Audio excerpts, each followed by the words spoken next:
नमस्कार मेरे प्यारे साथियों। कर्म का सिद्धांत, द थ्योरी ऑफ कर्मा, लेखक हीराभाई ठक्कर। भाग 18। किंतु कोई कर्म ही न करे तो।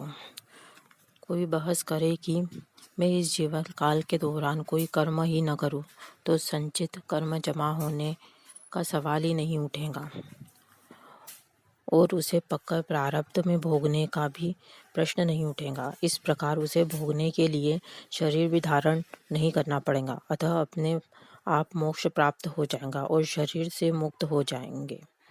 यह दलील योग्य नहीं है, क्योंकि मनुष्य कर्म किए बिना रह ही नहीं सकता।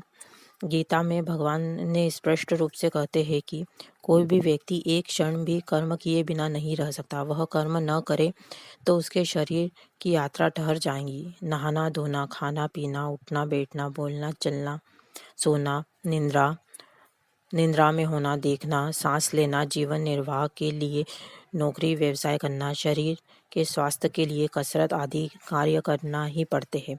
इसलिए कर्म तो जन्म से मृत्यु तक करने ही पड़ते हैं, किंतु क्रियामान कर्म ऐसी कुशलता पूर्वक करने चाहिए जिससे वह कर्म तत्काल फल देकर शांत हो जाए और वह संचित कर्मों में जमा न हो पाए।